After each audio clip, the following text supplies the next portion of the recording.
Tempers flare as oil-rich Venezuela starts to ration gas at the pump.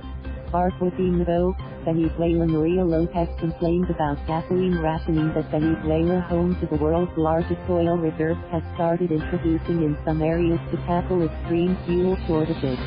It's a joke, Lopez said. But for ordinary Venezuelans, it is a cruel joke without a concern. A driver recently died of a heart attack after waiting in line for days to fill his tank. Since Monday, drivers in the western state of Lara can buy only 30 liters, 8 gallons, of fuel a week, while a rationing system based on vehicles' license plates has been introduced in Bolivar State in the south and Monagas in the west.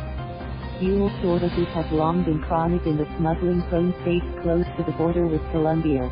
But the situation worsened in recent weeks as the United States slapped more economic sanctions on Venezuela and its state-run petroleum company, Cucuta.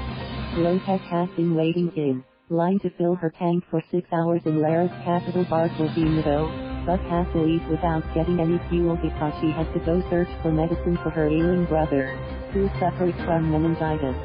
It's a joke. She fumed again as she left the gas station empty-handed, despite the fact that between state-regulated gas prices, hyperinflation and black market dollar exchange rate, a dollar could technically buy almost 600 million liters of fuel. Even though President Nicolas Maduro said last August that the rock-bottom fuel prices would go up, there has not been an increase so far. Ivan Herrera has also run out of luck. He has been to 3 gas stations without managing to top up. According to industry sources, 40% of the 104 gas stations in Barquisimeto, a city of 1 million people, are shut. There shouldn't be any rationing in a country like ours, an oil nation, said Ivan Herrera. It's just backwardness. According to the Organization of Petroleum Exporting Countries, OPEC, Venezuela's oil output has dropped from 3.2 million barrels per day a decade ago to 1.03 million barrels in April this year.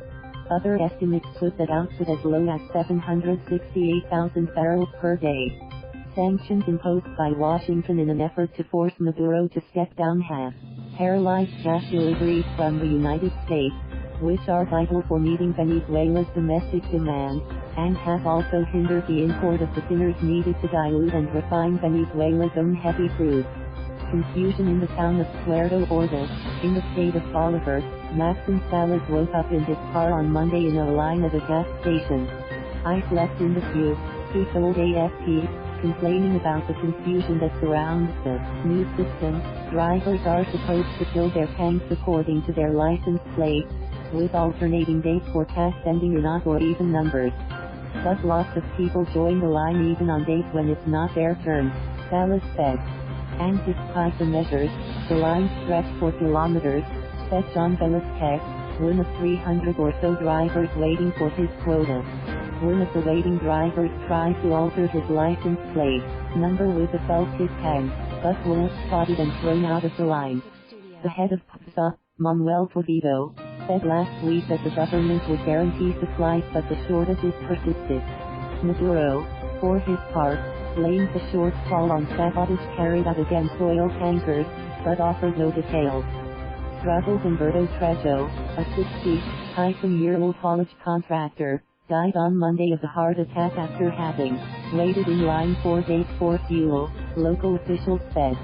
Local media reports said Trejo suffered a cardiac arrest after becoming infuriated that some drivers were using dollars and Colombian pesos to bribe the soldiers guarding the gas station to allow them to jump the line that has formed. In neighboring Tachira state, residents have started smuggling in fuel across the border from Colombia, despite the crossings being officially closed, triggering long lines at pumps in the Colombian border town of Cucuta. Until recently, the flow of smuggled fuel has gone the other way, from Venezuela into Colombia, because state-subsidized fuel was so cheap that smugglers could earn significant markups in Colombia. /ma. Thank you for watching.